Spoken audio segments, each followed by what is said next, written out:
جو ساتھی نماز سے فارغ ہو گئے وہ سب آگے آ جائے، الگ الگ نہ بیٹھے بھائی، دیواریں چھوڑ دے جوان، میں آگے آ جاؤ، مل مل کے بیٹھے. کرسی تھوڑا سا صحیح ہے، تھوڑا سا نہیں، تھوڑا تھوڑا اس طرف ادھر آ جاؤ بھائی. پانی کے بعد جو ساتھی جمع ہوئے ہیں سب اندر آ جائیں، طلب کے ساتھ اور طلب کے ساتھ بیٹھے انشاءاللہ فائدہ ہوگا. آج بیچ میں بہت ساری جگہ پر پڑی ہیں.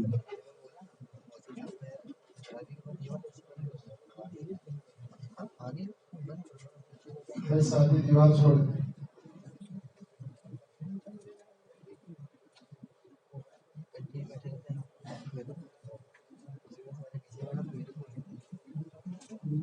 نمازیوں کا خیال کرتے ہیں.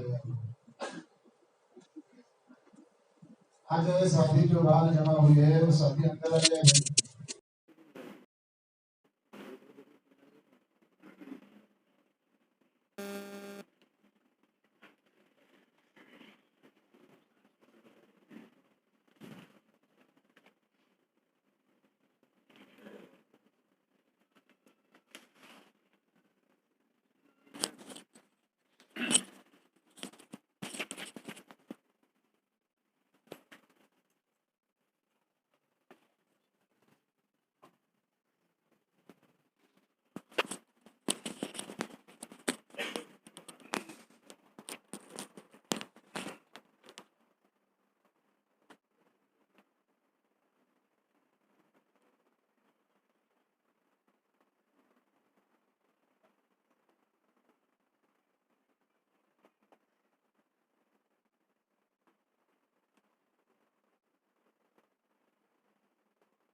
الحمد لله نحمده ونستعينه ونستغفره ونؤمن به ونتوكل عليه ونعوذ بالله من شرور أنفسنا ومن سيئات أعمالنا من يهده الله فلا مضل له ومن يضلله فلا هادي له ونشهد أن لا إله إلا الله وحده لا شريك له ونشهد أن سيدنا ونبينا وشفيعنا وحبيبنا ومولانا وأولانا محمدا عبده ورسوله صلى الله عليه وعلى آله وسلم تسليما كثيرا كثيرا. أما بعد فأعوذ بالله من الشيطان الرجيم. بسم الله الرحمن الرحيم. إن الدين عند الله الإسلام. وقال الله تعالى ومن يبتغ غير الإسلام دينا فلن يقبل منه وهو في الآخرة من الخاسرين. وقال رسول الله صلى الله عليه وسلم الدين يسر أو كما قال عليه الصلاة والسلام. میرے محترم دوستو بزرگو، کسی بھی منزل تک پہنچنے کے لیے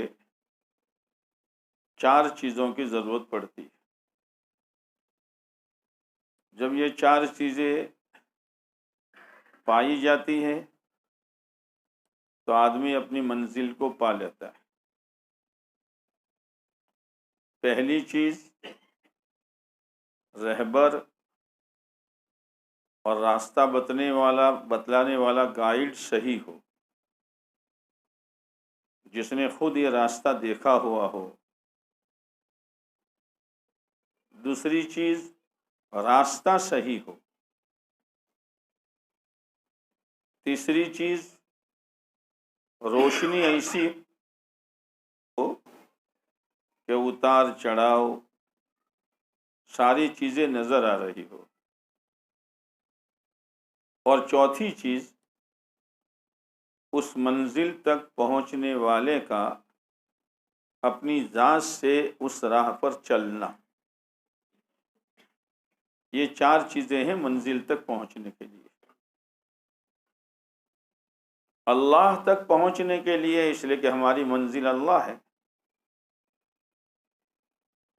ان الی ربک الرجعی، اللہ ہی کی طرف لوٹنا ہے۔ جیسے ابھی امام صاحب نے وتر کی تیسری رکعت میں پڑھا، یا ایتھا النفس المطمئنہ، اللہ کی طرف سے یہ بات کہی جا رہی ہے، او اطمینان والی روح، اللہ کی طرف لوٹا۔ عربی میں ایک لفظ آتا ہے تعال، یعنی آ جاؤ، اور ایک لفظ یہ ہے ارجعی، لوٹ کر آ جاؤ۔ آپ لوگ کاروبار میں جاتے ہیں، جاب میں جاتے ہیں، بزنس میں جاتے ہیں، سروس پر جاتے ہیں، صبح جاتے ہیں، شام کو لوٹ کر کہاں آتے ہیں؟ ارے بولو نہیں ہوں، یہی منزل ہے ہماری۔ اور ایک بچہ گھر میں بیٹھا ہے، ابا کہتا آ جاؤ، تو یہ لوٹنا ہے کہ آنا ہے؟ اللہ تعالیٰ کہہ رہا ہے میرے بندو، میں نے تم کو دنیا میں بھیجا تھا کیونکہ تم ایسی زندگی گزار کر آؤ جو تمہاری زندگی کا گزارنا مجھے خوش کر دے۔ جب عمر پوری ہو جاتی ہے تو اللہ کہتا ہے لوٹ آؤ، اب میرے پاس آ جاؤ۔ تو جہاں سے گئے تھے وہی واپس، گھر سے گئے تھے تو بازار میں واپس، گھر سے گئے تھے تو ارے بولو نہیں یار تم لوگ، اللہ کے پاس سے آئے تھے تو اللہ کے پاس واپس۔ ارجعی الی ربک، او اطمینان والی روح، اپنے رب کے پاس لوٹا۔ بہت تھکا ہے تو، ماحول کے خلاف بہت چلا ہے، اپنے نفس کو بہت دبایا ہے، اللہ کے حکم کو پورا کرنے کے لیے اور اللہ کو راضی کرنے کے لیے اپنے جذبات پر چھریاں چلائی ہے تو نے۔ اب آ جا، تیرے رب کے پاس آ جا، تیرے رب کی طرف لوٹ کر آ جا۔ کس حال میں؟ راضیہ، اللہ تعالیٰ نے اپنے بندی کی خوشی کو آگے رکھا کہ تو راضی ہے، تو راضی ہے۔ کس پر راضی ہے؟ کہ تو نے میری مرضی والی زندگی گزاری اور یہ زندگی گزار کر تو میرے پاس آیا ہے، تو راضی ہے۔ پھر اپنی رضامندی بتائی، مرضیہ، تو بھی راضی ہے اور تو نے مجھے راضی کر دیا ہے۔ میرے دوستو، زندگی کا خلاصہ دو چیزیں ہیں، اللہ سے راضی رہو اور اللہ کو راضی کرو، ہو گیا کام۔ اللہ سے راضی رہو یعنی جس حال میں اللہ رکھے اس حال میں رہو۔ دنیا والوں کو دیکھو گے تو کبھی اللہ سے راضی نہیں ہوں گے، دنیا والوں کو نہ دیکھو، مجھے میرے اللہ نے جس حال میں رکھا ہے اس حال میں رہتے ہوئے مجھے اپنے اللہ کو راضی کرنا ہے، بس یہ اصل ہے۔ اللہ کو راضی کرو اور اللہ سے راضی رہو، شکایت نہ کرو۔ دوسروں کے اوپر کی چیزوں اسی لیے کہا گیا کہ دنیا میں، دنیا کے بارے میں اپنے سے نیچے والوں کو دیکھو۔ شیخ سعدی علیہ رحمہ جا رہے تھے، پیر میں جوتا نہیں تھا، افسوس تھا جوتا نہیں ہے۔ آگے گئے تو ایک آدمی کے پیر ہی نہیں تھے، کہا اللہ تیرا شکر ہے پیر تو ہے۔ دنیا کے اعتبار سے نیچے والوں کو دیکھو تو اللہ کی نعمت کی قدردانی ہوگی۔ عبداللہ ابن مبارک فرماتے ہیں کہ میں ہمیشہ ان لوگوں کے پاس بیٹھتا تھا جن کے پاس بہت کچھ تھا، تو ہمیشہ میرا دل غمگین رہتا تھا، اس کا کپڑا ایسا، میرا کپڑا ایسا، اس کی سواری ایسی، میری سواری ایسی، اس کا مکان ایسا، میرا مکان ایسا۔ پھر میں نے غریبوں کے پاس بیٹھنا شروع کیا تو میرے دل میں ایک دم خوشی پیدا ہوگی کہ میرے پاس تو بہت بڑی نعمتیں ہیں۔ ارجعی الی ربک راضیۃ مرضیہ، تو راضی ہے، میں نے جس حال میں تجھے رکھا اس حال میں تو راضی رہا۔ اپنے آپ کو اوپر لے جانے کے لیے مجھے ناراض نہیں کیا۔ بعض دفعہ آدمی بہت اوپر جاتا ہے، جیسے چیل دیکھیے، چیل کتنی اوپر جاتی ہیں، لیکن جب آتی ہیں تو مرے ہوئے جانور پر بیٹھتی ہے، مردار پر بیٹھتی ہو۔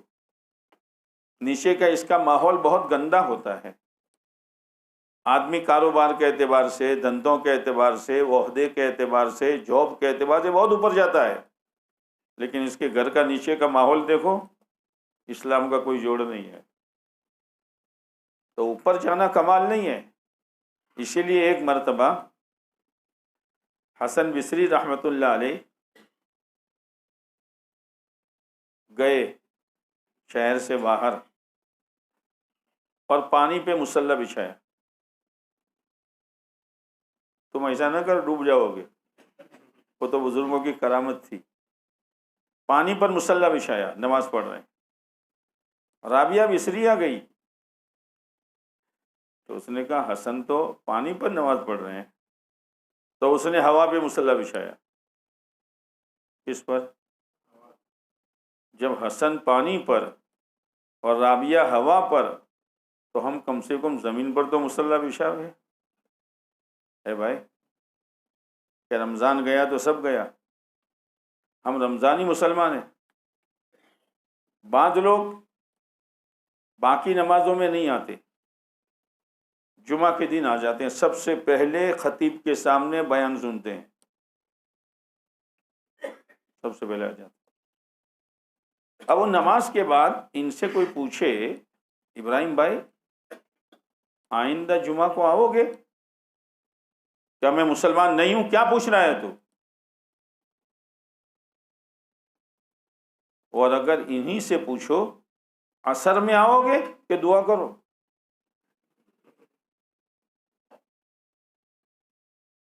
جی، اس لیے کہ عصر میں آنے کی نیت نہیں ہے۔ ہم رمضانی مسلمان نہیں ہیں۔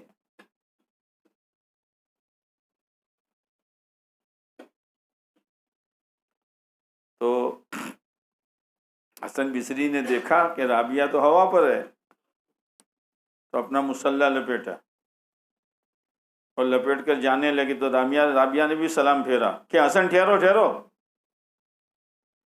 تم نے پانی پر مصلی بچھایا تو پانی پر تو تنکے بھی بہتے ہیں، اور میں نے ہوا پر مصلی بچھایا، ہوا میں مکھیاں اڑتی ہے، یہ کمال نہیں ہے، اپنے دل کو صحیح کرو، یہ صحیح کرو۔ یہ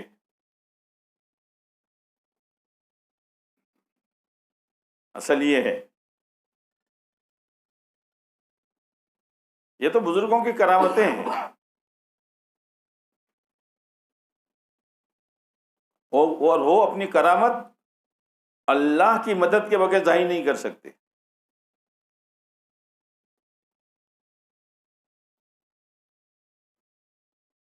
حدیث پاک میں آتا ہے کہ دنیا میں اسباب کے اعتبار سے 4 قسم کے لوگ ہیں۔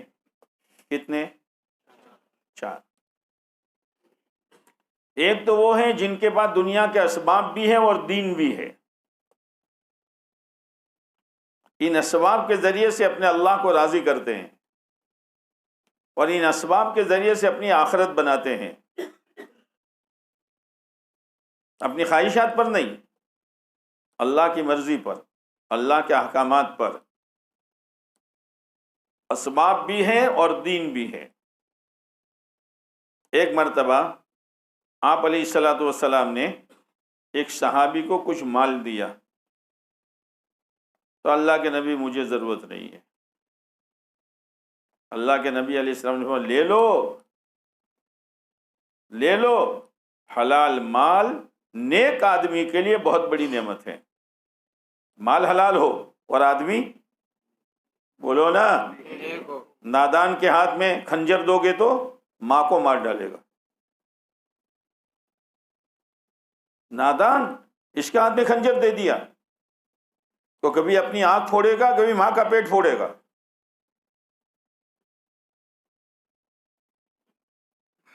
لے لو حلال مال، رجل صالح نیک آدمی کے لیے بہت بڑی اچھی چیز ہے، لے لو.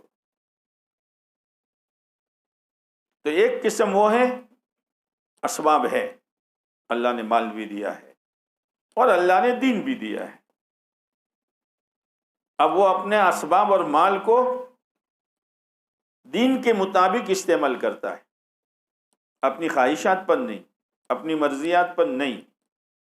تو حدیث پاک میں آتا ہے یہ طبقہ سب سے زیادہ افضل طبقہ ہے، بہترین طبقہ ہے. یہ دوسرا طبقہ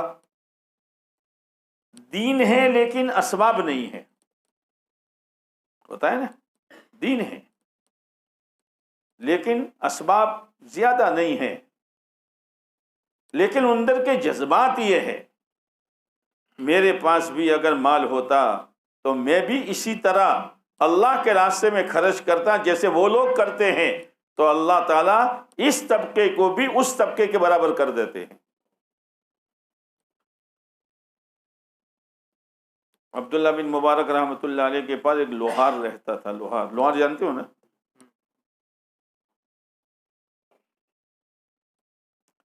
جو لوہے کا کوٹ کاٹ کرتے ہیں، اوزار بناتے ہیں.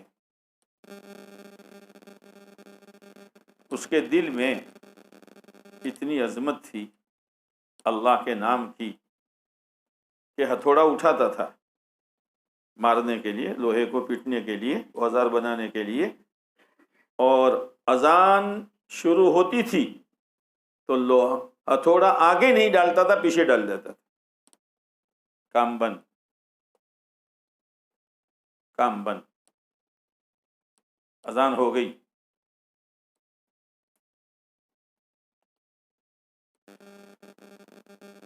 عبداللہ بن مبارک رحمۃ اللہ علیہ رات کو اٹھ کر اللہ کی عبادت کرتے تھے اور یہ لوہار تھکا ہارا پڑا رہتا تھا. جب اس کی آنکھ کھلتی تو عبداللہ بن مبارک کی آواز سنتا، رو رہے ہیں، ذکر کر رہے ہیں، اے اللہ میں تھکا ہوا ہوں، پورے دن لوہا کڑتا ہوں، اگر میرے اندر بھی ہمت ہوتی تو میں تیری اسی طرح عبادت کرتا جیسے عبداللہ بن مبارک کر رہے ہیں. عبداللہ بن مبارک کا انتقال ہو گیا. اس کے بعد کچھ مدت کے بعد لوہار کا انتقال ہوا. لوگوں نے خواب میں دیکھا کہ جو مقام عبداللہ بن مبارک کو ملا وہ لوہار کو ملا. خواب میں پوچھا کہ تیرا یہ مقام کیسے ملا؟ کہ بس میں یہ حسرت بھرتا تھا کہ میں بھی تھکا ہوا نہ ہوتا، اٹھنے کی طاقت ہوتی تو اٹھ کر اللہ کی عبادت کرتا جیسے عبداللہ بن مبارک کر رہے ہیں. اس میری حسرت پر میرے اللہ نے وہ مقام دے دیا مجھے. آدمی حسرت تو کرے یار. اسی لیے کہتے ہیں دین کے بارے میں اپنے بڑوں کو دیکھو، دین کے بارے میں اپنے بڑوں کو دیکھو. اسی لیے حضرت عمر رضی اللہ تعالیٰ عنہ نے ایک مرتبہ صدیق اکبر رضی اللہ تعالی عنہ سے فرمایا ابو بکر مجھ پر احسان کرو. کیا کرو؟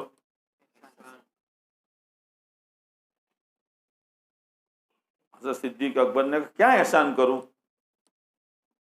کہ تمہاری زندگی کی ایک رات اور تمہاری زندگی کا ایک دن اس کا ثواب عمر کو دے دو. عمر اپنی پوری زندگی کی نیکیاں تمہیں دینے کے لیے تیار ہے. او بھائیو احسان کرو. رات ہجرت والی، مکہ کا بچہ دشمن ہے، آپ کے دولت قدا کے سامنے جمع ہوا ہے تلوار لے کر. اس وقت صدیق اکبر رضی اللہ تعالی عنہ نے آپ علیہ السلام کا ساتھ دیا ہے، اور انجانے راستے سے دونوں نکلے ہیں.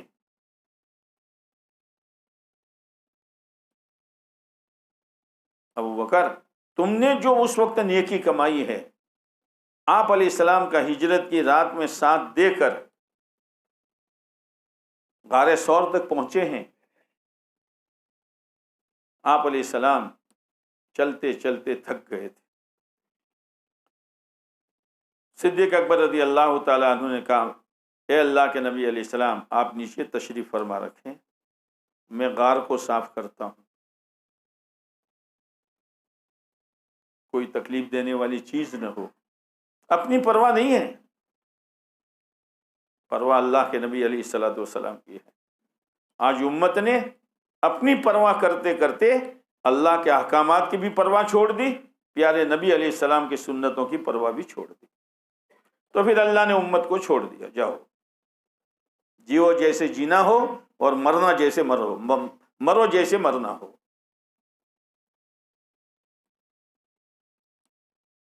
صدیق اکبر رضی اللہ تعالیٰ عنہ گئے، غار صاف کیا، سوراخ تھے، اپنی چادر پھاڑی،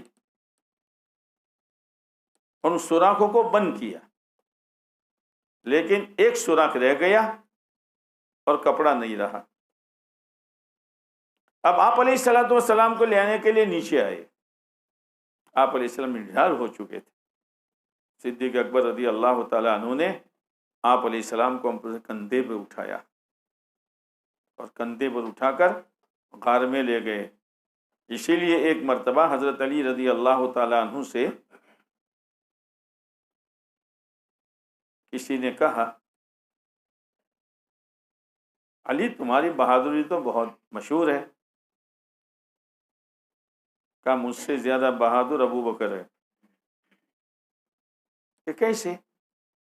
کہ ابو بکر نے نبوت کے بوجھ کو اپنے کندھے پہ اٹھایا ہے. جیسے حاتم طائی سے کسی نے کہا کہ آپ تو بہت سخی ہیں. آ جاؤ.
جزاک اللہ۔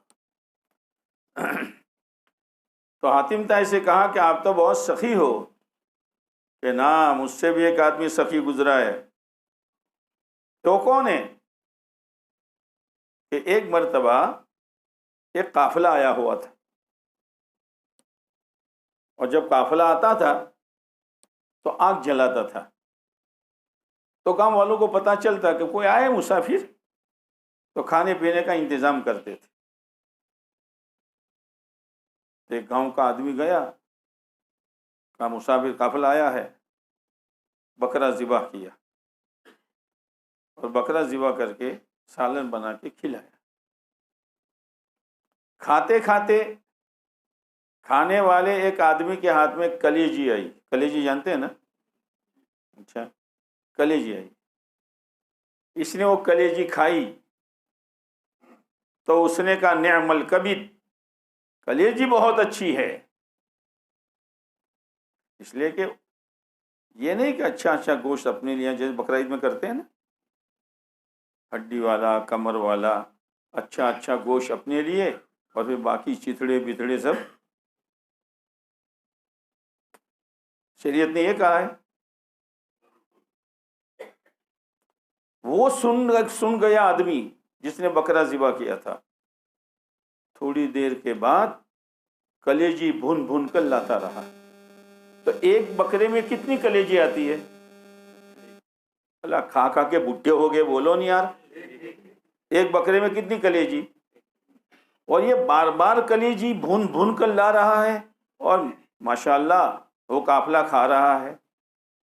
رات کو جب وہ قافلہ صبح جانے لگا تو 100 بکرے ذبح کیے ہوئے تھے، صرف مہمان کی پسندیدہ خوراک کھلانے کے لیے۔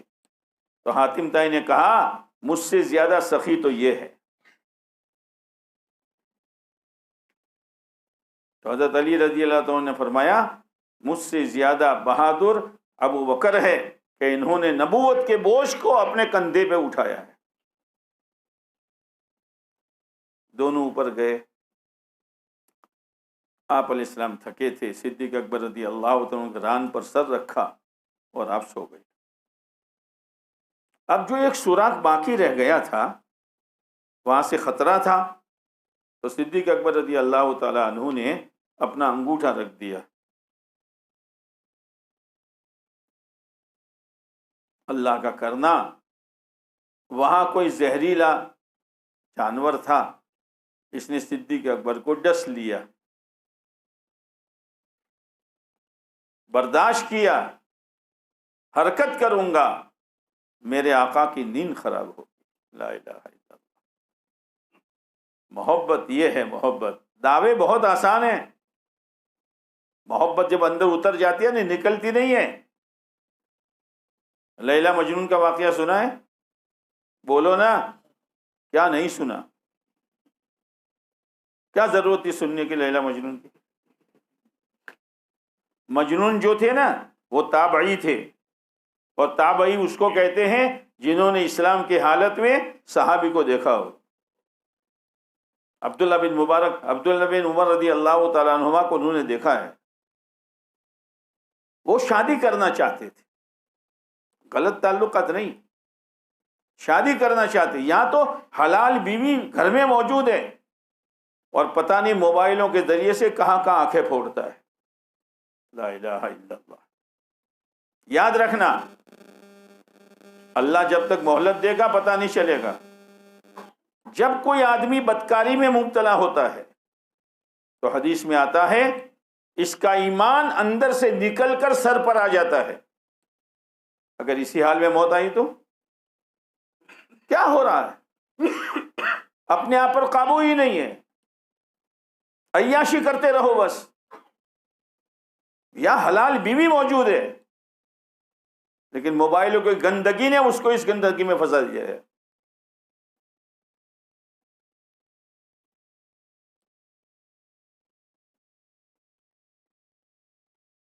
اب مسئلہ قابو میں نہیں آتا تھا، تو جب بھی دیکھو لیلا لیلا لیلا لیلا۔ کبھی اکیلے بیٹھے ہیں تو انگلی کا قلم اور ریت کا کاغذ، لیلا لیلا لیلا۔ تو اس کے ابا بہت پریشان ہو گئے، یار یہ تو کسی نے کہا اس کو بیت اللہ لے جاؤ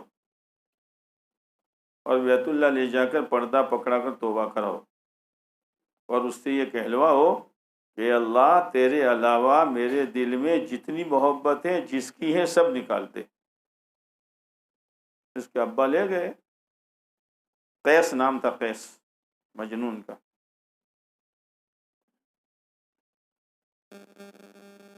بیت اللہ کا پردہ پکڑا کہ دعا کر کہ اللہ تیرے علاوہ جتنی محبت میرے دل میں سب نکال دے۔ اس نے بیت اللہ کا پردہ پکڑا کہ اللہ تیری محبت کے علاوہ میرے دل میں جن جن کی محبت ہے سب کی محبت نکال دے مگر لیلا کی مت نکال۔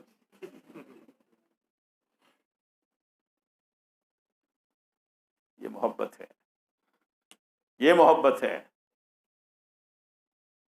صدیق اکبر رضی اللہ تعالیٰ عنہ کے دل میں محبت تھی،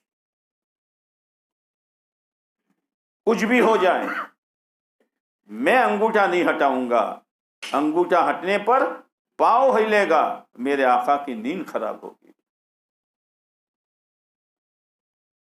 لیکن زہر کی گرمی کی وجہ سے آنسو نکلنے لگے، ایک آنسو کا قطرہ آپ علیہ السلام پر گرا، آپ علیہ السلام اٹھے، ابو بکر کیا ہے؟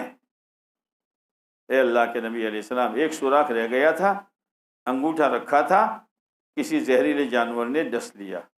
آپ علیہ السلام نے اپنا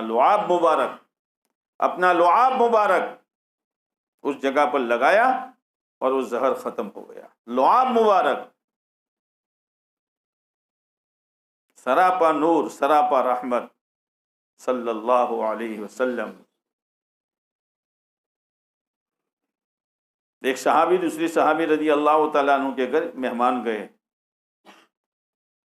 تو باندی سے کہا دسترخوان بچھاؤ، تو دسترخوان بہت میلا تھا، کہا جلدی سے دھو دے۔ کہ ہم دھونے کا وقت اب کہاں ہے، مہمان آ چکے ہیں۔ تو میزبان جو تھے انہوں نے دسترخوان چولہے میں ڈال دیا۔ کس میں ڈال دیا؟ تاکہ کھانا نہ کھلانا پڑے، یہ چولہے میں ڈال دیا۔ تھوڑی دیر کے بعد نکالا تو سارا میل جل گیا اور دسترخوان صاف ستھرا ہو گیا۔ اب دسترخوان کائے کا ہوگا، چمڑے کا ہوگا یا کپڑے کا ہوگا، کوئی لوہے کا تو ہوگا نہیں۔ تو وہ جو صحابی رضی اللہ عنہ مہمان بن کر گئے تھے، بھائی یہ کیا ہوا کہ تم نے آگ میں ڈالا اور یہ دسترخوان تمہارا جلا نہیں؟ کہا سنو، ایک مرتبہ میرے آقا حضرت محمد صلی اللہ علیہ وسلم تشریف لائے تھے اور آپ نے کھانے کے بعد اس کپڑے سے اپنا ہاتھ صاف کیا تھا، اس کی یہ برکت ہے کہ آگ نے اس کپڑے کو نہیں جلایا۔ او میرے بھائیو، سنتوں والی زندگی اپناؤ، سنتوں والی زندگی اپناؤ۔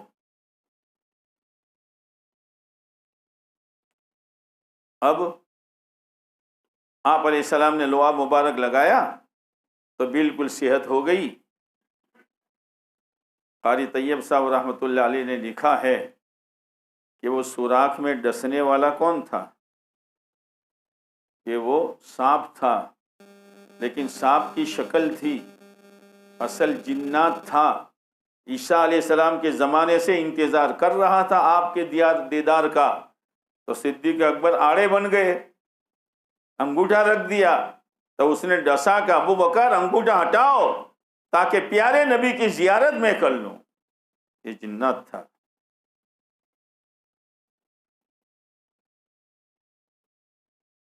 تو اللہ تعالیٰ پاکیزہ روح سے کہے گا، اللہ کی طرف سے کہلوایا جائے گا، او پاکیزہ روح کو پاک رکھو، صاف رکھو، میلا نہ ہونے دو۔ اسی لیے استغفار کی کثرت کرو اور استغفار کے ذریعے سے اپنے دلوں کے میل کو صاف کرو، معافی مانگو روزانہ۔ راضیۃ مرضیہ، تو راضی اور تو نے مجھے راضی کیا، فادخلی فی عبادی، میرے بندوں کے ساتھ میری جنت میں داخل ہو جا۔ اب نفس مطمئنہ کیا ہے؟ آپ علیہ السلام نے اللہ سے نفس مطمئنہ مانگا ہے، اللہم انی اسألک نفسا بک مطمئنہ، اے اللہ میں تجھ سے ایسا نفس مانگتا ہوں جو اطمینان رکھتا ہو۔ کیا ہے اس کی صفتیں کیا ہیں؟ تقنع بعطائک، تقنع بعطائک، کہ اللہ تو نے جو کچھ دیا ہے اس پر اس کو سنتوش ہے، اطمینان ہے، ہائے ہائے نہیں ہے، ادھر ادھر بھاگتا نہیں ہے، ضرورتیں پوری ہو رہی ہیں بس۔ حضرت جی رحمۃ اللہ علیہ کے پاس ایک آدمی آیا، کہا حضرت میرا ایک کاروبار ہے اور اس سے میری ضرورت پوری ہو رہی ہے، لیکن لوگ مشورہ دیتے ہیں کہ ایک اور زیادہ سستا ملتا ہے لے لو نا، ایک کی دو ہو جائے گی، تو کیا کروں؟ حضرت نے فرمایا مشغولی بڑھ جائے گی، روزی نہیں بڑھے گی۔ کیا؟ ارے کچھ سمجھ میں آئی کہ نہیں آئی؟ مشغولی بڑھ جائے گی، اس لیے کہ نیا دھندا رکھا تو نیا اسٹاف بھی، آدھی فکر یہاں آدھی فکر یہاں، روزی نہیں بڑھے گی۔ روزی تو اتنی ملے گی جتنی مقدر میں لکھا ہے، کیوں جھنجھٹ میں پڑتے ہو یار، اللہ دے رہا ہے۔ تو نفس مطمئنہ کی ایک علامت یہ بتائی، تقنع بعطائک، دوسری علامت بتائی وَتُؤْمِنُ بِلِقَائِكَ، اے اللہ تیری ملاقات کا اس کو یقین ہو، جی لو جتنا جینا ہو ایک دن اللہ سے ملنا ہے، اس کا یقین ہو۔ یہ نفس مطمئنہ کی دوسری صفت ہے، تؤمن بلقائک وتقنع بعطائک وترضى بقضائک، اور تیرے فیصلے پر وہ راضی ہو جس حال میں بھی رکھے۔ یہ نفس مطمئنہ ہے جس کو اللہ کے نبی علیہ السلام نے اللہ سے مانگا ہے، اور ہمیں تعلیم دی ہے کہ اللہ سے مانگو ایسا نفس، نفس مطمئنہ۔ تو میں یہ کہہ رہا تھا اسباب کے اعتبار سے حدیث پاک میں آتا ہے 4 قسم کے لوگ ہوتے ہیں۔ ایک تو جن کے پاس اسباب ہیں، مال و دولت ہیں، اور ابھی میں نے بتایا کہ نیک آدمی کے پاس حلال مال بہت بڑی اچھی چیز ہے، مال بھی خوش ہیں کہ اللہ تیرا شکر ہے تو نے مجھے ایسے آدمی کے ہاتھ میں دیا ہے جو میرا صحیح استعمال کرتا ہے، غریبوں پر، یتیموں پر، بیواؤں پر، مسکینوں پر، پتہ نہیں کہاں کہاں اللہ کی رضا کے لیے۔ اور اگر مال برے آدمی کے ہاتھ میں جاتا ہے تو مال بھی ہاتھ جوڑتا ہے، یا اللہ تو نے مجھے کس کے ہاتھ میں دیا ہے، اس نے میری کیا گت بنائی ہے، یہ کہاں کہاں مجھے استعمال کر رہا ہے۔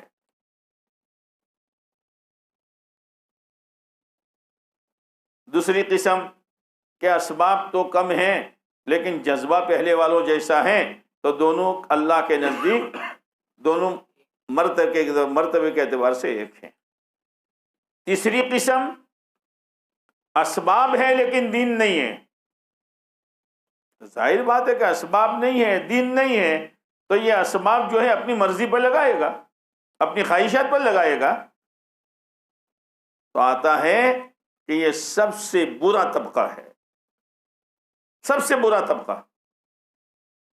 مال ہے لیکن دین نہیں ہے، دھندا ہے لیکن دین نہیں ہے، جاب ہے لیکن دین نہیں ہے، بہت برا طبقہ ہے یہ، حدیث میں ہے۔ اور چوتھا طبقہ کہ مال تو نہیں ہے لیکن جذبہ، سمجھ گئے نا، جذبہ ان کی طرح ہے کہ اپنے پاس ہوتا تو اپنے بھی اڑا دے یار، لیکن کیا کرے، نہیں ہے۔ ہاں تو دونوں برابر ہے، وہاں وہ دونوں برابر ہے، یہاں یہ دونوں برابر ہے۔ اسباب کے ساتھ دین۔ زندگی میں مختلف حالات آتے ہیں، حالات، ہر حال کا دین معلوم کرو کہ دین کیا ہے، بس یہ ہمارا کام ہے۔ باقی زندگی بنانا اللہ کے ہاتھ میں ہے۔ اللہ تھوڑے اسباب میں اللہ تعالیٰ زندگی بنا دے گا، لیکن دین ساتھ میں ہونا چاہیے۔ دین اسی لیے ہے کہ دین کے ذریعے سے آدمی اپنی آخرت بناوے۔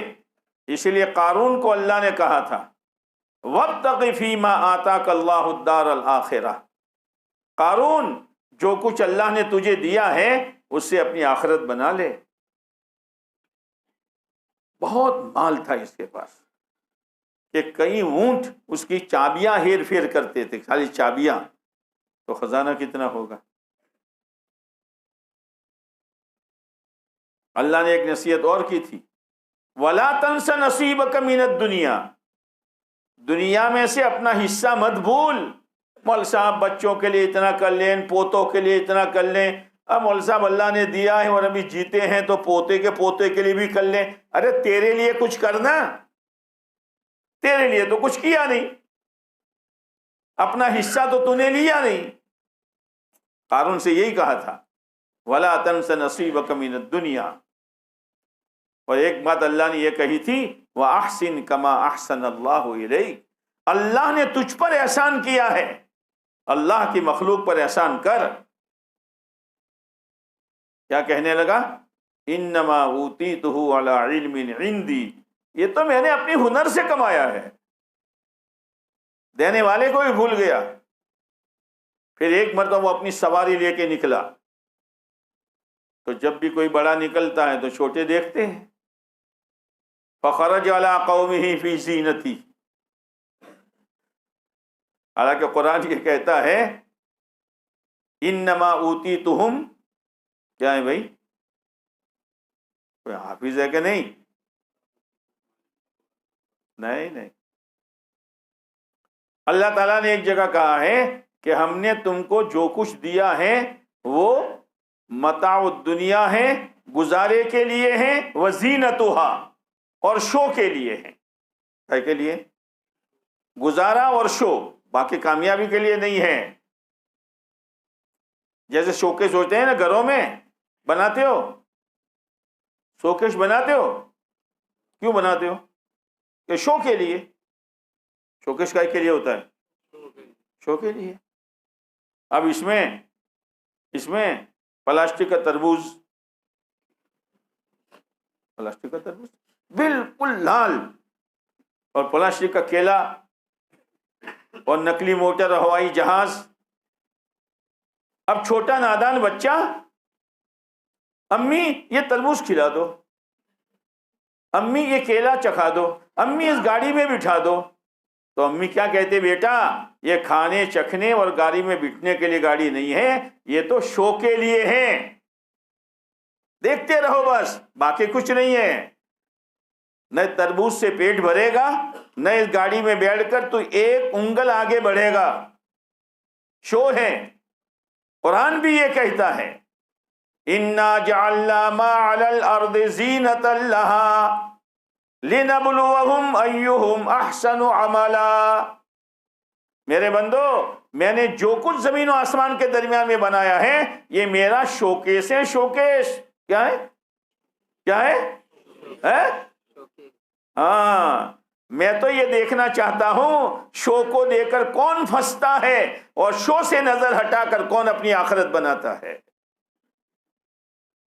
لِنَبْلُوهُمْ أَيُّهُمْ أَحْسَنُ عَمَلًا، کون بہترین عمل بناتا ہے اور کون اس شو میں پھنستا ہے، جیسے نادان بچہ ہوتا ہے۔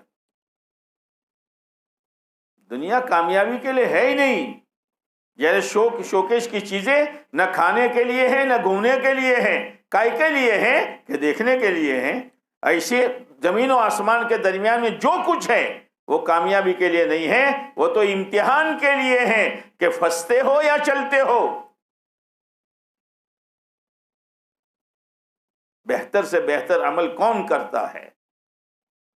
تو قارون نکلا پوری ٹھاٹھ کے ساتھ۔ جو لوگ دنیا کے لالچی تھے نا، دنیا کے لالچی،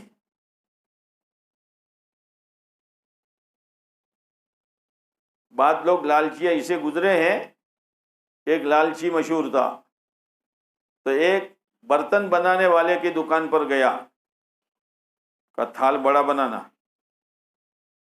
تو تجھے کیا مطلب ہے تھال بڑا بنانا چھوٹا بنانا؟ کہ نہیں، وہ تھال تیرے یہاں سے کوئی خریدے گا اور وہ بھر کر مجھے ہدیہ دے گا، تو بڑا ہوگا تو بڑا ہدیہ آئے گا۔ یہ لالچی۔ ایک مرتبہ اس نے بچوں کو بلایا اور مذاق کی، طماع جس کو طماع کہتے ہیں، مذاق کی کہ فلاں آدمی جو ہے نا وہ مال تقسیم کر رہا ہے، جاؤ تم دوڑو جلدی، تو بچے دوڑے تو بعد میں وہ بھی دوڑا کہ ہو سکتا ہے مال خرچ کر رہا ہو۔ لالچی، طماع جس میں لالچ ہوتی ہے۔ تو اللہ تعالیٰ نے یہ پورا شو بنایا ہے، چلتے ہو یا رکتے ہو، چلتے ہو یا رکتے ہو۔ تو قارون ٹھاٹ کے ساتھ نکلا، قال الذین یریدون الحیات الدنیا، قارون کو دیکھ کر جو لوگ جن کا مقصد ہی دنیا ہے، اور اتنا یاد رکھنا حدیث پاک میں آتا ہے جو اپنی زندگی کا مقصد دنیا بنائے گا تو اللہ 3 آفتوں میں پھنسائے گا۔ کتنی؟ جب بھی دیکھو دنیا، جب بھی دیکھو دنیا، ارے بھائی کیا کر رہا ہے یار؟ پہلی چیز اللہ تعالی محتاجگی یہاں لکھ دے گا، فقر اس کی پیشانی پر لکھ دے گا، کروڑ پتی بنے گا تو بھی فقیر، ارب پتی بنے گا تو بھی فقیر، فقیر کا فقیر ہی رہے گا، اس لیے کہ اس کی لالچ آگے کی ہے۔ تو اطمینان ملے گا اس کو؟ لالچ تو آگے کی ہے، یہ اللہ کی طرف سے نحوست ہوگی۔ دوسری چیز میرے دوستو، آدمی دھندا بڑھاتا ہے، کاروبار بڑھاتا ہے، مال بڑھاتا ہے تاکہ میرے جتنے پرابلم ہیں وہ سولو ہو جائے۔ کیا ہو جائے؟ کیا ہو جائے؟ ہاں، سب پریشانیاں دور ہو جائیں۔ اللہ تعالیٰ کیا کہتا ہے؟ تو نے دین کو چھوڑ کر دنیا کو مقصود بنایا ہے، میں تیرے معاملے کو تتر بتر کر دوں گا۔ کون کرے گا؟ کیا گدھا مجوری کر رہا بھائی؟ فیصلہ تو اوپر تتر بتر کا ہوا ہے۔ اللہ کہتا ہے اس کے حالات تتر بتر کر دوں گا، اسی میں الجھتا رہے گا۔ اور تیسری چیز یہ ہوگی کہ کتنا ہی دوڑ، کتنا ہی بھاگ، کتنا ہی اپنے آپ کو تھکا، اپنے بچوں کو تھکا، اپنے پورے گھر کو تھکا، لیکن اللہ کہتا ہے اتنا دوں گا جتنے تیری قسمت میں ہے۔ تو گدھا مجوری کائی کی بھائی؟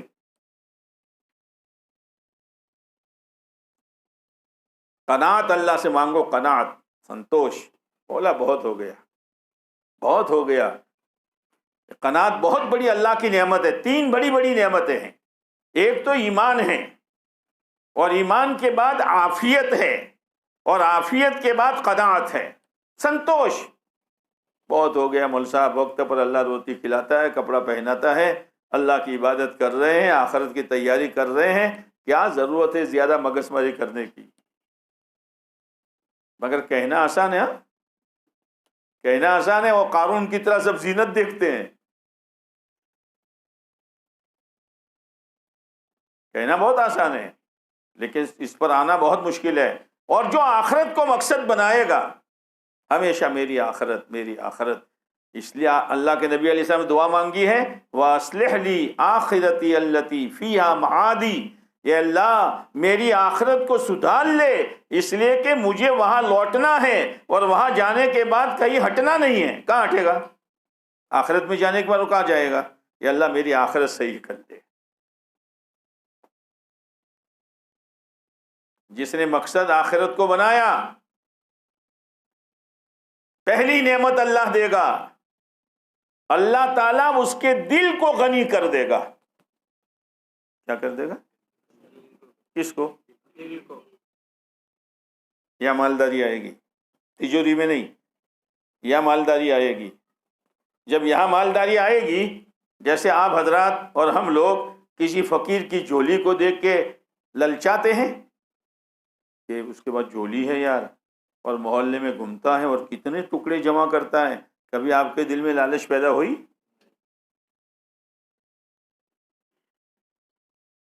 کسی کو دیکھ کر دل میں لالچ آئے گی نہیں، اس لیے کہ مالدار ہے۔ مالداری یہاں ہے، پہلی نعمت اللہ دے گا، اور دوسری نعمت یہ دے گا، میرے بندے تیرے بکھرے ہوئے کاموں کو میں بنا دوں گا۔ ارے کہاں ہے مسلمان، کہاں ہے مسلمان؟ اور مسلمان اسی لیے پریشان ہے کہ اس کا بٹوا گر گیا. بٹوا جانتے ہیں کیا؟ بس وہی جانتے ہو. گر گیا، اب گھر آ کر تلاش کر رہا. تو بیوی نے کہا کیا کہ بٹوا؟ تو بیوی بھی بیچاری آ گئی، بچی بھی آ گئی اور بہو بھی آ گئی، پورا گھر آدھا پونا گھنٹہ ادھر ادھر ادھر ادھر. تو بیوی نے پوچھا کہ گیرا کہاں تھا؟ کہ گیرا تو تھا مسجد کے آگے. تو بھی یہاں کہاں ملے گا؟ یہاں کہاں ملے گا؟ اطمینان، چین، سکون، برکت، رحمت دین میں ہے اور آخرت کو مقصد بنانے میں ہے. تو دنیا کو مقصد بنا کر جینے میں تھوڑا ملنے والا ہے. اسی لیے پریشانی ہے. اللہ کہتے ہیں تیرے معاملہ جو تتر بتر ہے نا اس کو میں جمع کر دوں گا. میرے بھائیوں آخرت کو مقصد بناؤ، اصل آخرت ہے. تو دو قسم کے لوگ تھے. قارون اپنے شو کے ساتھ نکلا تو جو لالچی تھے، لالچی تما کہ تھال بڑا بنانا. اور ایک آدمی نے تو دوسرے آدمی سے کہا کہ بھائی ہمارے گھر آتے نہیں ہو. کیا آئیں گے؟ تو آؤں گے تو راستہ کیسے معلوم کرو گے؟ تو میرا ایڈریس یہ ہے، میرا ایڈریس یہ ہے. اور جب آپ ایڈریس پوچھو گے تو لوگ کہیں گے سیدھے چلے جاؤ، پھر رائٹ میں جاؤ، پھر سیدھے چلے جاؤ، پھر تھوڑے کیا کہتے ہیں بائیں کو کیا کہتے ہیں لیفٹ، یہ بائیں مڑ جاؤ، ایک گیٹ آئے گا. تو گیٹ سے گیٹ کھولو گے تو پیروں سے کھولنا، پیروں سے کھولنا. یہاں پیروں سے دھکا آتا ہے نا تو گیٹ کھل جائے گا. تو پیروں سے کیوں کھولوں؟ میرے دونوں ہاتھ ہیں نا. نہیں، آپ تو دونوں ہاتھ میں 2 تھال لے کر آؤ گے میرے پاس. تما ہاں ایسے بھی گزرے ہیں. قال الذين يريدون الحياة الدنيا ہائے ہائے ہائے یا لیت لنا، ہائے ہائے کیا ہوا، کیا ہوا؟ اتنا بڑا دھندا نہیں ہے جتنا ان کے پاس ہے، ایسا فلیٹ نہیں ہے جن کا ان کے پاس ہے، اور ایسی مرسڈیز نہیں ہے جو ان کے پاس ہے، اور ایسی آپ کی WW نہیں ہے جو ان کے پاس ہے. یا لیت لنا. اور حضرت علی کیا آہیں بھرتے تھے؟ آہن آہن، ہائے ہائے جانا ہے قبر میں توشہ تھوڑا ہے، تیاری نہیں ہے. اور یہاں یا لیت لنا مثل ما اوتی قارون، قارون کو جو ٹھانٹ دیا گیا ہے وہ تو ہمارے پاس ہے ہی نہیں. اور آگے کیا کہتے ہیں؟ انہ لذو حظ عظیم. ارے یہ قارون تو بڑی قسمت والا ہے، بڑی قسمت والا ہے. موسیٰ علیہ السلام پر زنا کی تہمت لگانے والا، موسیٰ علیہ السلام کو ستانے والا اور اللہ کی بات کو نہ ماننے والا، سجدہ ایک نہیں، روزہ ایک نہیں، کاروبار میں حلال نہیں، زندگی میں اسلامی معاشرہ نہیں، گھروں میں وہ ہو رہا ہے جو دشمنوں کے گھروں میں ہو رہا ہے. خالی اس کو مال کو دیکھ کر اور کارخانوں کو بزنس کے دیکھ کر تو یہ کہتا ہے بڑی قسمت والے ہیں. قسمت والے جیسے جب کسی کو پھانسی دی جاتی ہے، اللہ حفاظت فرمائے، تو اس سے پوچھا جاتا تمہاری مرضی کیا ہے، کیا کھانا ہے؟ اب اس کی مرضی کا کھانا، اس کی مرضی کا پینا اور اس کے مرضی کے تعلق والوں سے ملاقات کرانا. اب کوئی آدمی دیکھے کہ ہم نے تو جلیبی پڑی ہوئی ہے، کیا پڑی؟ پکوڑا پڑا ہوا ہے، تلی ہوئی اور بھنی ہوئی، یہ پڑی ہوئی ہے، قسمت والا ہے. ارے 2 منٹ میں پھانسی لگنے والی ہے. اس کے تھال کو دیکھ کر تو کہتا قسمت والا ہے. یہ قارون تو ابھی زمین میں دھسنے والا ہے، اور یہ مالدار اگر اسی حال میں مرا تو ایسی بدتناک سزاؤں میں مبتلا ہونے والا ہے. تو ان کے ظاہری نقشوں کو دیکھ کر تو للچا رہا ہے. یا لیت لنا مثل ما اوتی قارون انہ لذو حظ عظیم. یہ تو بڑی قسمت والا ہے. کون بڑی قسمت والا؟ یہ اللہ کا دشمن. لیکن کچھ لوگ سمجھدار ہوتے ہیں، ان سمجھداروں کے وقال الذین اوتوا العلم، وہ لوگ جن کو اللہ نے سمجھ دی تھی دین کی، کیا کہتے ہیں؟ ویلکم ویلکم، اللہ تمہارا بھلا کرے، کہاں للچا رہے ہو؟ ثواب اللہ خیر، ایمان پر اور نیک عمل پر اللہ جو ثواب دے گا وہ قارون کے خزانے سے بہت بہتر ہے، کہاں للچا رہے ہو؟ لیکن ملے گا کس سے؟ وما یلقاہا، اور رمضان حافظ وما یلقاہا بیٹھو تو وما یلقاہا الا الصابرون، جو دین پر جمیں گے، ادھر ادھر نہیں لنچائیں گے، اللہ تعالیٰ یہ نعمت ان کو دیتے ہیں۔ تمہارا مال تمہیں مبارک ہو، تمہاری فیکٹریاں تمہیں مبارک ہو، اللہ نے ہمیں دین دیا ہے، اللہ نے ہمیں علم دیا ہے، اللہ نے ہماری رہبری کی ہے، اور اللہ ہمارا ہاتھ پکڑ کر صراط مستقیم پر چلا رہا ہے۔ یہ کیفیت پیدا کرنے کی ضرورت ہے، اور اپنا مقصد آخرت بنانے کی ضرورت ہے۔ تو آخرت بنے گی تو دنیا بنے گی، آخرت بنے بغیر دنیا نہیں بن سکتی، یہ دھوکہ ہوگا، اس دھوکے سے نکلنے کی ضرورت ہے۔ اللہ تعالی ہماری رہبری فرماوے، اور ہم میرے دوستوں محتاج ہیں اللہ کی مدد کے، جیسے چھوٹا بچہ باپ کی انگلی کا محتاج ہے، ہم اللہ کی مدد کے محتاج ہیں کہ اللہ تعالی ہماری انگلی پکڑ کر ہمیں آخرت کو مقصد بنا کر اپنے دین اپنی آخرت بنانے پر خدا چلا دے، اور موت تک خدا جما دے۔ بس یہ اصل استقامت، اصل یہی ہے۔ اللہ سے مانگو، استقامت مانگو کہ اللہ تو نے چلایا ہے تو ہی نبھائے گا۔ اس لیے کہ حدیث پاک میں آتا ہے کہ آدمی صحیح راہ پر چلتے چلتے چلتے اس کے اور جنت کے بیچ میں ایک بالشت رہ جاتی ہے، اور ایسا کوئی کام کرتا ہے کہ جہنم میں چلا جاتا ہے۔ بہت ڈرنے کی ضرورت ہے، بہت ڈرنے کی ضرورت ہے۔ یہ جیسے لوہار اندر کی صحیح طلب اور حسرت پر خدا نے وہ مقام دیا جو عبداللہ بن مبارک کو دیا۔ ہاں یہ ہے، دنیا کے معاملے میں نیچے والوں کو دیکھو، دین کے معاملے میں اوپر والوں کو دیکھو، تو اپنی دین کی کمی نظر آئے گی، رونا، اور دنیا میں اللہ نے جو نعمتیں دی ہیں اس کی قدردانی کی توفیق ہوگی۔ اللہ تعالیٰ یہ کیفیت ہم سب کو نصیب فرما دے۔ اللہم صلی علی سیدنا مولانا محمد وعلی آل سیدنا مولانا محمد وبارک وسلم۔ ربنا ظلمنا انفسنا وإن لم تغفر لنا وترحمنا لنكونن من الخاسرين۔ ربنا آتنا في الدنيا حسنة وفي الآخرة حسنة وقنا عذاب النار۔ ربنا لا تزغ قلوبنا بعد إذ هديتنا وهب لنا من لدنك رحمة إنك أنت الوهاب۔ ربنا هب لنا من أزواجنا وذرياتنا قرة أعين واجعلنا للمتقين إماما۔ اے اللہ ہماری بہترین رہبری فرما، اے اللہ ہماری بہترین رہبری فرما۔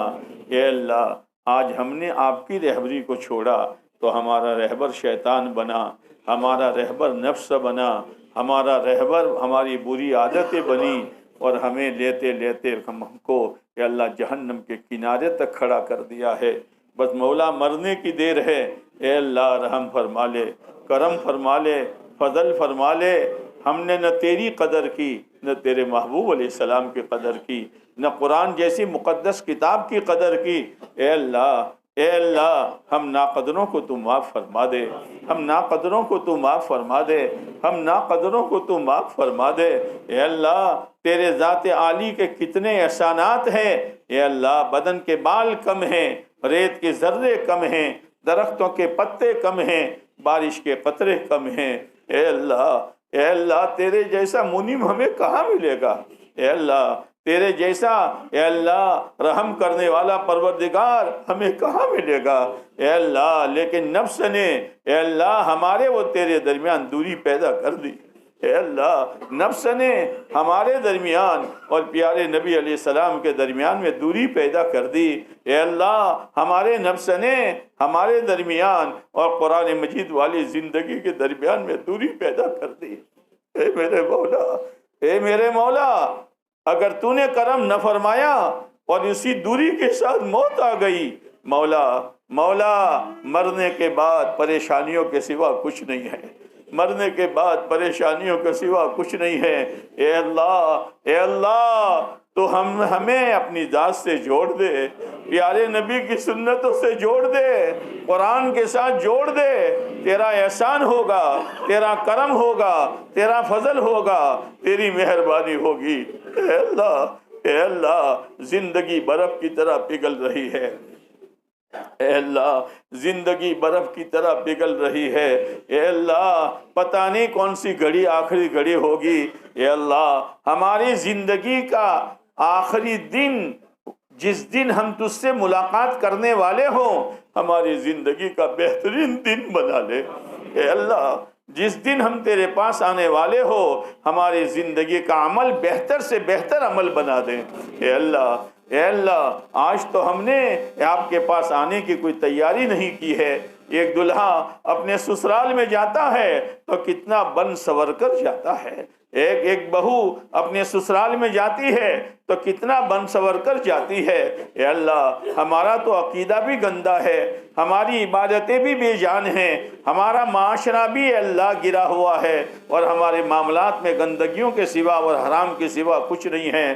بد اخلاقی نے ہم کو لے ڈوبا، اے اللہ اتنی بد اخلاقی کہ ہم سے ہمارے ماں باپ پریشان ہیں، ہماری گھر کی عورتیں پریشان ہیں، ہمارا پڑوسی پریشان ہے، ہمارا اسٹاف پریشان ہے۔ ایسی بد اخلاقی ہم میں آ چکی ہے۔ اے میرے مولا، اے میرے مولا تو ہم پر رحم کھا لے، تو ہم پر رحم کھا لے، تو ہم پر رحم کھا لے، ہمیں پاک صاف ستھرا بنا لے۔ اے اللہ صاف ستھری زندگی دے دے۔ تیرے نبی علیہ السلام نے تجھ سے مدد مانگی ہے اور ایسی زندگی مانگی ہے۔ اللہم انی اسألک عیشۃ نقیہ، اے اللہ میں تجھ سے صاف ستھری زندگی مانگ رہا ہوں، تیرے نبی مانگ رہے ہیں۔ ومیتۃ سویہ، اور ڈھنگ کی موت کہ جب میں تیرے پاس آ رہا ہوں تیرا کوئی حق باقی نہ ہو اور تیرے بندوں کا کوئی حق باقی نہ ہو، اور جب میں تیرے پاس آ رہا ہوں ذلت اور رسوائی نہ ہو، ذلت اور رسوائی نہ ہو۔ اے اللہ یہ دعا ہمارے حق میں بھی قبول فرما، ہمارے گھر کی مستورات کے حق میں بھی قبول فرما، ہمارے بال بچوں کے حق میں بھی قبول فرما، پوری امت مسلمہ کے حق میں قبول فرما۔ اے میرے مولا امت کے حال پر رحم فرما، امت کی بگڑی بنانے کا فیصلہ فرما، امت کا سویا ہوا نصیبہ جگا دے، امت کا سویا ہوا نصیبہ جگا دے، امت کا سویا ہوا نصیبہ جگا دے، امت پر سے اپنی ناراض کو دور کر دے، امت پر سے اپنے غضب کو ہٹا لے۔ اے اللہ ہمیں مظلومیت سے نکال دے، ہمیں مظلومیت سے نکال دے۔ ربنا لا تجعلنا فتنة للقوم الظالمین ونجنا برحمتک من القوم الکافرین۔ اے اللہ جو لوگ اے اللہ جیلوں میں بند ہیں، اے اللہ ان کی رہائی کے اسباب پیدا فرما، انہیں باعزت بری فرما، انہیں باعزت بری فرما۔ اے اللہ جو بیمار ہیں انہیں شفا نصیب فرما، جو پریشان حال ہیں ان کی پریشانی کو دور فرما، جو مقروض ہیں ان کو قرضوں سے بری فرما۔ اے اللہ جو بے اولاد ہے ان کی گودوں کو نیک صالح اولاد کے ذریعے سے ہرا بھرا کر دے، جو ماں باپ اپنے اولاد کے رشتوں کے بارے میں پریشان ہیں، اے اللہ ان کے اولادوں کو نیک صالح جوڑے دے دے، اور جو جوڑے آپس میں اے اللہ ٹوٹے ہوئے ہیں، ایک دوسرے کی نفرتیں دلوں میں ہیں، اے اللہ وہ ٹوٹی ہوئی ہڈی کے جوڑنے والے داتا ان کے دلوں کو تو جوڑ دے، ان کے دلوں کو تو جوڑ دے، ان کے آپس میں محبت پیدا فرما دے۔ اے اللہ اے اللہ اے اللہ ماہ مبارک جا رہا ہے، ماہ مبارک جا رہا ہے، تیرا احسان ہے، تیرا کرم ہے، کچھ عبادت کرنے کی تو نے توفیق دی ہے، مسجد میں کچھ وقت گزارنے کی توفیق دی ہے مولا، لیکن مسئلہ تو رمضان کے بعد کی زندگی کا ہے۔ اے اللہ اگر رمضان کے بعد کی زندگی عیاشی والی ہے، حیوانیت والی ہے، جانور پنے والی ہے، غفلت والی ہے، تو ہمیں رمضان سے کیا ملا، ہمیں رمضان سے کیا ملا؟ اے اللہ رمضان کے بعد والی زندگی بھی ہمیں رمضان کی ترتیب پر گزارنا تو ہمارے لیے آسان فرما۔ اے اللہ ان تیرے بندوں کے جمع ہونے کو قبول فرما، ان کی جائز حاجتوں کو پورا فرما، جس کے دل میں جو جائز تمنا ہے پورا فرما، جو الجھن ہے اس کو دور فرما۔ اے اللہ اس پوری سوسائٹی کو قبول فرما، یہاں کے بچوں کو قبول فرما، یہاں کے جوان بچیوں کو قبول فرما، یہاں کے جوانوں کو قبول فرما، یہاں کے مردوں عورتوں کو قبول فرما۔ اے اللہ انہوں نے بڑی خدمتیں کی ہے جماعت کی، اور بڑی خدمت کی ہے معتکفین کی۔ کہ اللہ تو ہی دنیا اور آخرت میں بہتر سے بہتر بدلہ مرحمت فرما، بہتر سے بہتر بدلہ مرحمت فرما۔ ہماری ان مجلسوں کو قبول فرما، ہماری ان مجلسوں کو قبول فرما۔ اے اللہ ہمارے لیے ہدایت کا ذریعہ فرما، ہماری تربیت کا سامان بنا، ہماری اصلاح کا ذریعہ فرما۔ تیرے اور ہمارے درمیان جو دوری ہے، اور تیرے اور پیارے نبی ہمارے اور تیرے پیارے نبی علیہ السلام کے درمیان میں جو دوری ہے، اور ہمارے و قرآن کے درمیان میں جو دوری ہے، ہماری ان مجلسوں کو اس دوری کے ختم ہونے کا ذریعہ فرما۔ اے اللہ جن تیرے بندوں بندیوں نے دعا کے لیے کہا لکھا متوقع رہے، ان کے مقاصد خیر میں کامیابی نصیب فرما، جائز حاجتوں کو پورا فرما۔ اے اللہ الجھنوں کو دور فرما، ہماری اولادوں کو نیک و صالح بنا، متقی پرہیزگار بنا، ہماری آنکھوں کی ٹھنڈک بنا۔ اے اللہ چھوٹی بڑی بیماریوں سے، ارضی و سماوی آفتوں سے، اے اللہ اچانک کی موت سے، ایکسیڈنٹ کی موت سے، دب کر ڈوب کر جل کر کٹ کر گر کر مرنے سے، کسی زہریلے جانور کے کاٹ کھانے سے، کسی درندے کے پھاڑ کھانے سے ہماری اور ہماری بچوں کی اور ہماری مستورات کی اور پوری امت مسلمہ کی اے اللہ تو پوری حفاظت فرما۔ اے اللہ موت آسان فرما، سکرات آسان فرما، سکرات آسان فرما، سکرات آسان فرما۔ تیری پسندیدہ آسان ایمان والی موت ہمیں نصیب فرما۔ ہماری لاش قبر میں اتاری جائے اس سے پہلے اے اللہ ہماری قبر کو جنت کا باغ بنا دے، ورنہ روزانہ قبر یاد کرتی ہے اور اعلان کرتی ہے اچھلنے جتنا اچھلنا ہو اور کودنے جتنا کودنا ہو اور احکامات کے خلاف زندگی گزار جتنی گزارنی ہو اور یہودی و عیسائیوں کی نقل اتار جتنی اتارنی ہو، یاد رکھنا انا بیت الدود، میں کیڑوں کا گھر ہوں، میں کیڑوں کا گھر ہوں، سب نوچ لوں گی، ہاں تیرا سارا روپ ختم ہو جائے گا، تیرا سارا میک اپ ختم ہو جائے گا۔ میں کیڑوں کا گھر ہوں، انا بیت الظلم، تو نے اپنے گھروں میں لائٹیں لگائی، اپنے باتھ روم میں لگائی، اپنے کچن میں لگائی، اپنے باہر دالان میں لگائی، تو نے اپنے قبر کو اجالا کیا کہ نہیں کیا؟ اپنے قبر میں روشنی لے کے آنا ایمان کی اور نیک اعمال کی، اس لیے کہ میں اندھیرا گھر ہوں۔ انا بیت الوحشہ، انا بیت الوحشہ، میں گھبراہٹ کا گھر ہوں۔ گھر میں کوئی نہ ہو تو گھبراہٹ ہوتی ہے، تیری بیوی تیری انسیت کا سامان ہے، تیری بچیاں تیری انسیت کا سامان ہے، تیرے بچے تیرے انسیت کا سامان ہے۔ قبر میں تیرے ساتھ تیری بیوی نہیں، تیری بچیاں نہیں، تیرے بیٹے نہیں، تیرے ماں باپ نہیں، تیرے بھائی بہن نہیں، تو تیری انسیت کا سامان کیا ہوگا؟ تو انسیت کا سامان ایمان اور نیک عمل لے کر آنا۔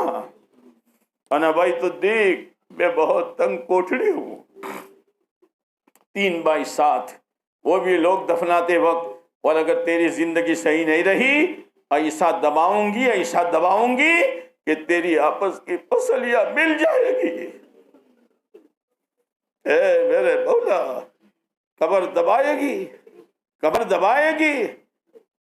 تو نے اللہ کی قدر نہیں کی، قرآن کی قدر نہیں کی، پیارے نبی کی قدر نہیں کی، عیاشیوں میں اور اپنی زندگی کو کھیلنے کا گراؤنڈ بنا کر کھیلتا رہا۔ یہ تیری زندگی کھیل کا گراؤنڈ تھا، یہ تو عبادت کا میدان تھا، اللہ کا تعلق پیدا کرنے کا میدان تھا، تو نے کھیل کود کا گراؤنڈ بنایا، ایسا دبائے گی کہ پسلیاں آپس میں گھس جائے گی۔ اے اللہ، اے اللہ، اگر کوئی پہلوان جیسا آدمی ہو اور اس کے ایک انگلی دروازے کے بیچ میں رکھ کر لوگ دبائیں تو اس کی چیخیں نکل جاتی ہے، یہاں تو پورا بدن قبر دبائے گی۔ اپنے قبر کو چوڑا کرنے کا اہتمام لے کے آنا۔ اے اللہ، اے اللہ، اے اللہ، بس تو نے دنیا تو ہمیں بہت دی ہے، اے اللہ کسی کا محتاج نہیں رکھا ہے، صبح شام بہتر سے بہتر کھلاتا ہے پلاتا ہے، رہنے کے لیے بہت اچھا اے اللہ گھروں کا انتظام کیا ہے، بس مولا ہماری آخرت بنا دے، ہماری آخرت بنا دے، اس لیے کہ کتنا ہی بہترین کپڑا ہو اے اللہ کل اتارا جائے گا، اور اگر اتارے گا نہیں کینچی سے کاٹ دیا جائے گا، کتنا بہترین فلیٹ ہو وہاں سے جنازہ نکلے گا، کتنی بہترین سواری ہو لوگوں کے کندھوں پر جنازہ چلے گا، اے اللہ تو سب تو یہاں رہ جائے گا، ہماری آخرت تو بنا دے، اور اس کی پہلی منزل قبر ہے تو اس کو بنا دے، تو اس کو بنا دے، حشر کی رسوائی سے تو ہمیں بچا لے، اے اللہ جن تیرے بندوں بندیوں نے دعا کے لیے کہا لکھا متوقع رہے، ان کے مقاصد خیر میں کامیابی نصیب فرما، جائز حاجتوں کو پورا فرما، ہمارے محسنین کو جنہوں نے جس وقت بھی کوئی احسان کیا ہو دنیا میں بہتر سے بہتر بدلہ مرحمت فرما، اے اللہ پیارے نبی علیہ السلام کو اور آپ کے اہل بیت کو اور تمام صحابہ و صحابیات رضوان اللہ تعالی علیہم اجمعین کو ہماری طرف سے اور پوری امت مسلمہ کی طرف سے اپنی شایان شان جزائے خیر نصیب فرما، اے اللہ پیارے نبی علیہ السلام نے جو خیر مانگی ہمیں وہ پوری امت کو نصیب فرما، جن شرور سے پناہ چاہی ہماری اور پوری امت کی اپنے کرم سے حفاظت فرما، ہمارے کہنے سننے کو قبول فرما، ہمارے کہنے سننے کو قبول فرما، ہمارے کہنے سننے کو قبول فرما، عمل کی توفیق نصیب فرما، ہم سب کے لیے ہدایت کا ذریعہ فرما، اے اللہ خیر کے پھیلنے کا ذریعہ فرما، ربنا تقبل منا انک انت السمیع العلیم وتب علینا انک انت التواب الرحیم، صلی اللہ تعالی علی خیر خلقہ محمد وعلی آلہ وصحبہ اجمعین، آمین یا رب العالمین برحمتک یا ارحم الراحمین۔